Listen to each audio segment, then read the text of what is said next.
Hola, yo soy Christopher Alba y te invito a quedarte en esta entrevista para que conozcas un poco de mi vida y de mi trayectoria musical.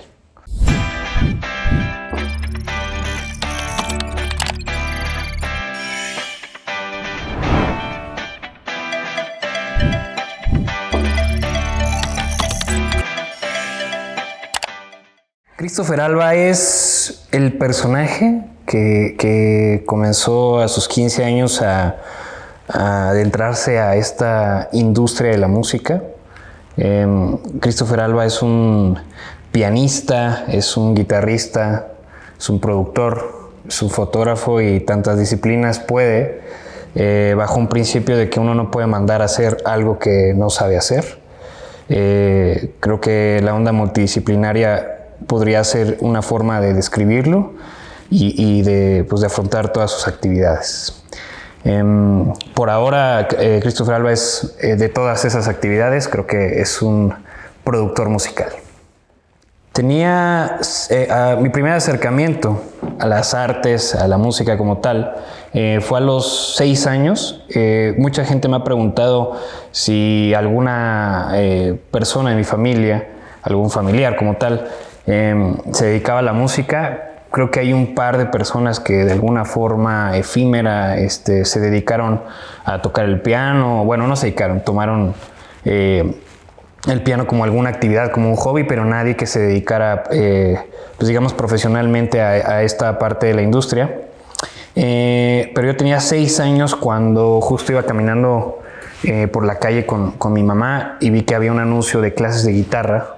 Y en esta colonia donde vivía antes, pues la verdad es que era muy raro ver este tipo de cosas como de educación musical, y pues la verdad es que creo que me aferré bastante al grado de que empecé a tomar clases inmediatamente y tenía 6 años para ese entonces. Empecé con la guitarra eléctrica.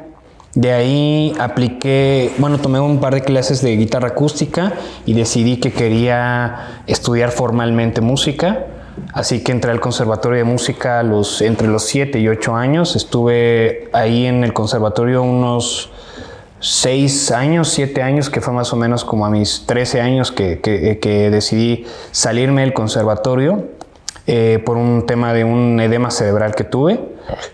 Tuve que darme de baja temporal y al final mi plan era regresar y ya no regresé. Y la razón por la que ya no regresé fue el inicio de mi carrera como cantautor, si así lo podemos llamar.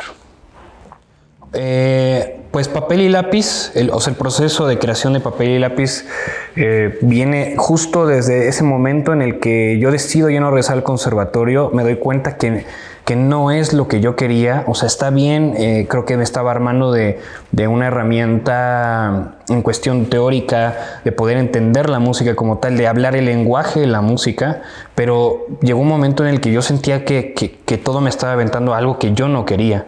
Empecé a tocar en algunos cafés de aquí de la ciudad de Toluca, uno muy especial que ya no existe, que se llama The Café. Yo empecé a tocar en ese café y conocí una cantidad inmensa de gente muy talentosa, de cantautores de aquí de la ciudad de Toluca, que empezaron a orientarme y empezaron sobre todo a inspirarme para poder escribir canciones. Yo decía, bueno, veo que cantan canciones de otras personas, de otros artistas, otros compositores, pero además cantan sus canciones propias. Yo también quiero hacer eso. Y así fue como comencé a escribir a mis 13, 14 años. Es que escribí mi primer canción y de ahí, fue cuando empecé a estudiar el piano, y el piano me llevó a conocer a distintos productores musicales que me terminaron llevando a la producción de mi primer disco, que se llama Papel y Lápiz. Papel y Lápiz se grabó aquí en la ciudad de Toluca, se grabó en los estudios de Sony Music, que también se mezcló por allá, y la verdad es que era una locura lo que estaba sucediendo en mi primer disco. Era mi primer disco y yo estaba grabando en uno de los mejores estudios de la historia de la música en México. Fue justo en el estudio Vicente Fernández, que es el estudio en ese entonces más grande de los estudios de Sony. Y es un momento que recuerdo con mucha emotividad, pero también con muchísimo aprendizaje, que creo que eso me va a llevar tal vez a otro punto de mi carrera. La nominación sucedió de una forma inesperada. Justo estaban empezando estos premios y de repente yo aparecía al lado de pues muchos de mis artistas favoritos. Estaba Camila, estaba Belanova, o sea, mucha, y los menciono porque era como lo que yo escuchaba en ese momento, Rake. Estaba mucha gente nominada y de repente se me hacía increíble cómo había pasado mi nombre de ser un artista independiente, de una ciudad que tal vez no tenía una industria estructurada como tal musicalmente. De repente estaba mi nombre puesto ahí y nada, pues al final es algo que para ese momento a mí me tenía vuelto loco. ¿Cómo fue que se transformó esta parte del estudio, de ser artista, ser productor? Justo por eso me detuve en la pregunta pasada sobre los estudios, porque en ese estudio sucedió algo que me cambió la vida. En vez de yo estar concentrado en el sonido de mi disco, no sé, en los arreglos, en muchas cosas que yo había dejado esa tarea para un productor, me dediqué a preguntar, oye, ¿y ese botón para qué sirve? ¿Y esas bocinas por qué son de ese tamaño? Oye, ¿y esto cómo se graba? ¿Y ese micrófono? ¿Y ese piano? Yo estaba completamente impresionado, veía una cantidad inmensa que para ese entonces decíamos fierros. Ahora sé que había compresores, que había efectos, que había preamps, muchas cosas en términos de producción que yo decía, no puede ser que no entienda qué carajos está pasando aquí.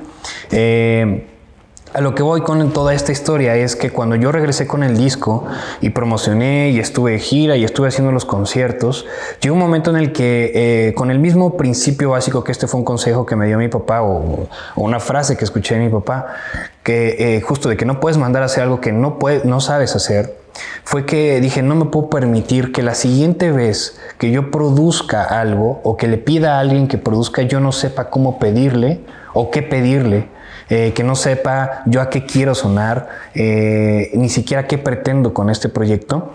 Así que en cuanto terminé la preparatoria, lo que más deseaba era estudiar música en donde fuera. Entonces fue que me lancé a la Ciudad de México. En alguna fecha que tuve en Polanco, en la Ciudad de México, conocí a una persona que para ese entonces venía saliendo de la dirección de Mixup. El mismo antecedente, las cosas se cruzaron y me comentó que estaba por abrir una nueva universidad en la que iban a dar producción musical como carrera y ingeniería en audio. Y nada, pues se me grabó mucho el nombre y en una escapada mis papás querían que yo estudiara administración de empresas. Hablando y retomando que nadie de mi familia ni mis papás se dedican a pues este tipo de actividades musicales. Entonces fui a estudiar fui a aplicar un examen a la universidad que ya me habían mencionado antes. Me fui yo no sabía ni siquiera andar en camión y menos en autobús, pero bueno, tomé el viaje, la aventura. Me fui aquí de la ciudad de Toluca a la terminal, tomé un autobús, llegué al metro y del metro llegué al metro que me correspondía según estaba cerca de las indicaciones que me habían dado. Al final llegué a esta universidad, apliqué un examen y me aceptaron. Y me aceptaron curiosamente porque también era la primera generación de esta universidad y la mejor generación que me pudo haber tocado en la vida. Mucha gente que tenía un sueño tan grande como el mío. Y fue así que comencé el sueño de estudiar producción musical, de ir y venir durante 5 años de la ciudad de Toluca a la Ciudad de México todos los días. Me quedé sordo 2 veces por el cambio de presión. Y eso lo pongo como parte de esta aventura. Puesto que a pesar de que era algo que me hacía muy feliz, también pues hubo mucho sufrimiento, muchas cosas que había que sacrificar, tiempo, pero la verdad es que es así como una vez que terminé mi carrera de producción musical, mi proyecto, mi tesis para poderme graduar se llama Colibrí Music Records, que es la casa productora que hoy tengo en la ciudad de Toluca, y ese era el proyecto. ¿En qué momento mi ciudad va a tener un lugar digno de producción y pues para sacar adelante un talento como el que yo tenía, y no digo tiempo que no, o sea, lo que tenía en ese momento, en esa edad, que no tuve las herramientas y tuve que ir a buscar por otros lados? Es así como me convierto del artista de papel y lápiz al productor de Colibrí Music Records. Colibrí Music Records lo que tiene a diferencia de cualquier otro estudio, y no por hacer más ni hacer menos a nadie, creo que primeramente es un proyecto que nace de un proyecto muy grande, que es la carrera de producción, como ya lo había mencionado. Yo por la vida siempre tuve que buscar cosas por separado, o sea, tuve que buscar tal vez compositores, tuve que buscar músicos, tuve que buscar un productor, un ingeniero, un fotógrafo, un director de cine, alguien de marketing, no sé. Siempre tuve que buscar la gente por separado, y en esa búsqueda por separado siempre tenía el asunto de errar, de conocer gente que lamentablemente no era honesta, o que lamentablemente no sabía, pues no era muy profesional.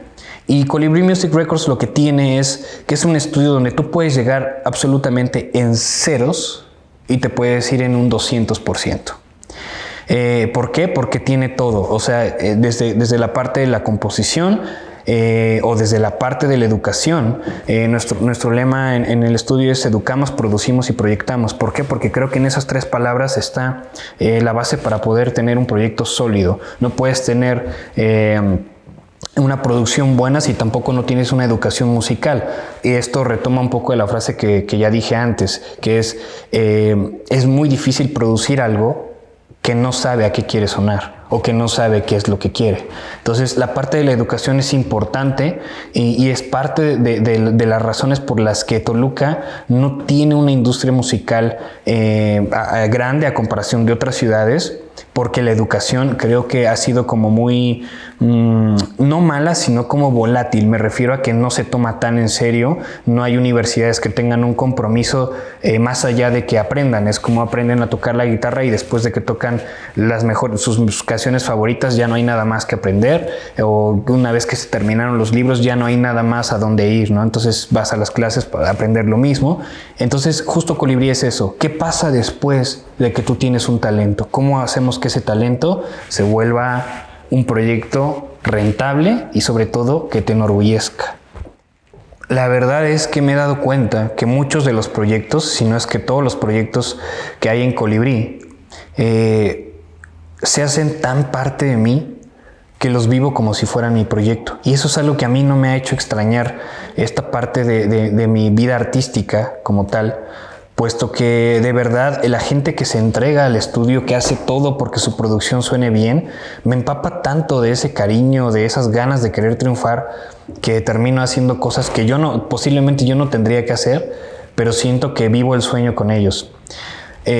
Pasó el tiempo y me di cuenta que posiblemente yo llegué a esta vida no para cumplir el sueño que yo veía, tal vez que yo esté frente a un estadio cantando mis canciones, sino que yo tenía que entender lo que puede sentir un compositor, lo que puede sentir un intérprete, lo que puede sentir un ingeniero, un productor, lo que puede sentir todos en esta industria, un fotógrafo, un director de video, para que yo pudiera dirigirlos, para que yo pudiera hacerlos parte de un equipo. Tenía que conocer todas estas disciplinas, y la verdad es que creo que una de las satisfacciones más gratas y que más me llenan el corazón es que esta gente o todos los artistas me digan a mí que su sueño se está cumpliendo, porque al mismo tiempo que sus sueños se cumplen, lo que ellos no saben es que en realidad me están cumpliendo un sueño a mí. Entonces, cada que ellos hacen algo porque sus producciones suenen mejor, ya sea estudiar, hacer todo lo posible porque toquen ciertos músicos o para que se sume al equipo ciertas personas, en realidad me están ayudando a mí. Y eso es algo que creo que vi apenas en una película, que un acto de bondad siempre genera otro, y creo que ese es el principio de todo lo que estoy haciendo hoy, y me siento empapado de bondad y de talento que claro que existe en la ciudad de Toluca. ¿Qué es un productor? Un productor es un brother que la gente cree que no necesita. Es una persona que lo confunden con un ingeniero de grabación, y no porque el ingeniero de grabación sea malo, sino porque el ingeniero tiene otra actividad y otro fin. El productor es esa persona que se puede convertir en todo, que puede ser el cerebro o puede ser simplemente la persona que ayuda a ese cerebro a tener las ideas claras. Un productor es la persona que está entre el artista y el equipo pues digamos, hablamos de la computadora, los controladores, todo este tipo de herramientas para la producción. Es esa persona que le pone orden a las ideas y que intenta traducir las intenciones, intenta traducir las musas, traducir las influencias del artista y se materialicen en una canción. Mi mantra, mi protocolo de acción al momento de producir es siempre varía. Honestamente, creo que esto va mucho del principio de, por ejemplo, que no todos aprendemos de la misma forma. Algunos somos kinestésicos, algunos somos visuales, algunos somos auditivos o algunos somos híbridos entre algunos de ellos. Pero creo que cada artista tiene una forma distinta de comenzar y ellos te van guiando, pero si pudiera hablar de como tal de un protocolo es, primero necesito entender por qué quieren hacer esto. Siempre les pregunto, ¿qué es lo que tú quieres lograr con este proyecto? ¿Quieres fama? ¿Quieres números? ¿Quieres hacerlo por, no sé, por mérito propio? ¿Quieres simplemente saber cómo podrías escucharte en algún proyecto musical? Es muy importante porque también habla mucho de cómo va a ser la producción. Si es cantautor o si eso es simplemente intérprete, pues entonces ya sea un intérprete lo coloco con artistas, compositores nuevos que puedan y quieran colocar sus canciones. En este caso también, si no tienen composiciones, yo me siento a componer con ellos. Creo que es algo que me encanta, es algo que te hace crecer muchísimo. Y bueno, pues de ahí empieza, hay que entender a esta persona, más que un cliente, entender a este ser humano por qué quiere sonar así y entender de dónde viene, ¿no? Muchas veces sus raíces vienen del lugar que menos se lo esperan y de los momentos que menos esperan. Y la verdad es que se vuelve una cosa mágica. Hay muchas frases que podría colocar para el proceso de esta producción, pero creo que esta ondita en la cabeza que tengo de la bola de nieve es, tienes que empezar sólido a hacer las cosas bien, porque si vas haciendo una serie de cosas como a medias, resulta que la bola de nieve llega a medias, ¿no? Entonces realmente ya no tiene el impacto que tú querías. Y siempre... también lo puedo resumir de cierta forma que el éxito es una serie de cosas hechas bien, o sea, que todos los procesos los hagas al 100%, nada a la mitad. Eso es el éxito. Que tengas una buena fotografía, que tengas un buen video, una buena producción, una buena estrategia de marketing, una buena imagen. Si tú tienes de principio el 100% de esos 5 pasos, creo que empiezas a hacer que esa bola de nieve tenga un impacto superior a cualquier cosa que hayas planeado. Este tema de los Grammys es un tema complejo. Para las personas que realmente no conocen este proceso, la producción a mí me aventó a poder soñar con pertenecer a esta academia, con pertenecer a la academia que evalúa la excelencia musical, que es creo que algo que como productor buscas. En mi caso lo busco desde que conocí también a los premios, no solamente por esta razón. La forma en la que tú puedes pertenecer a los Grammys tiene que ver con tu trabajo, con los créditos que has ido, pues digamos, juntando. Y hacen una evaluación de tu persona, de si eres una persona que pertenece a la industria, qué tipo de cosas has producido, qué créditos tienes, y entonces ellos ya evalúan si tú puedes pertenecer o no puedes pertenecer, o si en algún momento puedes volver a intentar. Para mí, la primera vez que intenté fui rechazado. Creo que yo quedé hasta la tercera vez y fue exactamente porque pues me hacían falta créditos. No es una cuestión como de palancas, es una cuestión de merecimiento, y creo que es una forma buena de poder potencializar, animar a la gente a hacer mejor su trabajo y a poderse colocar en una industria con gente muy, muy talentosa. Colibrí Music Records ofrece es que no es un servicio, sino este beneficio de que justo podemos inscribir estos proyectos a los Grammys por parte de este beneficio de ser miembro, y además pues se me dio la oportunidad de ser miembro votante, o sea que también, además de inscribir, puedo votar por otros proyectos para que de alguna forma a la hora de que se entregue el premio se haga la justicia pues por los proyectos que valen la pena, por proyectos que realmente merecen esa estatuilla, y pues al final es creo que la forma que podemos hacer para que se haga lo correcto y se le entregue a la persona y el talento correcto este premio. Como Colibrí, como artista, en algún momento me gustaría sacar un segundo álbum. Honestamente no es algo que me tenga con el pendiente, es algo que hay muchas personas que han ido a mis conciertos y que conocen canciones que me dicen, brother, ¿cuándo vas a sacar esta canción? No sé, pero ahí está. ¿Saben? Me alegra mucho que hay gente que está esperando canciones que no he lanzado como tal, y la verdad es que creo que en este punto he entendido eso. No se trata de sacar canciones por sacarlas, sino en algún momento sé que estaré listo para compartirlas, y no porque no quiera hacerlo, sino porque hoy mis prioridades son distintas. Mis prioridades son hacer que los talentos que confían en mí puedan lograr sus sueños y yo lograrlos junto a ellos. Para Colibrí, pues nada, creo que he estado hablando durante esta entrevista de muchas de las cosas que Colibrí es hoy día y lo que quiero que Colibrí sea.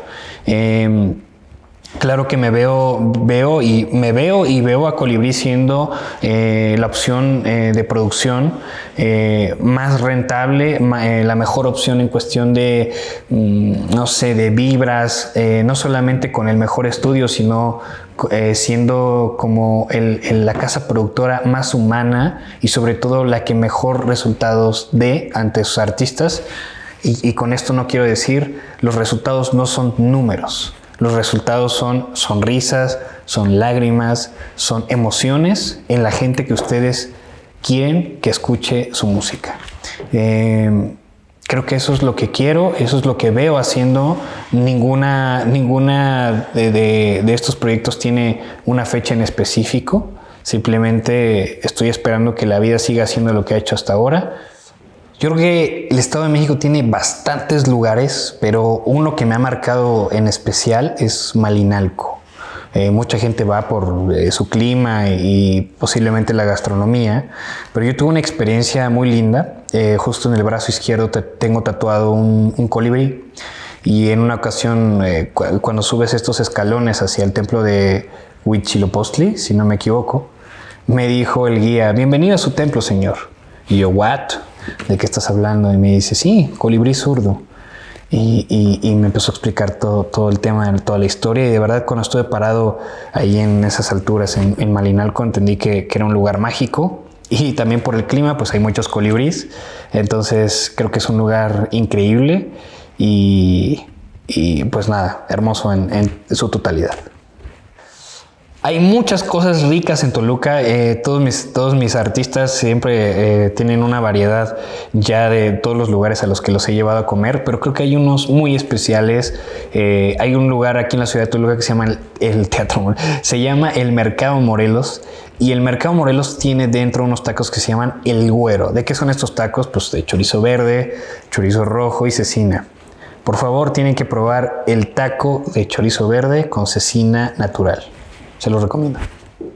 Muchas gracias por quedarse en la entrevista. Espero que les haya gustado. Los invito a seguirme en mis redes sociales, Chris Alba Music, @ChrisAlbaMusic, y no olviden seguir el segmento de Voces Mexiquenses.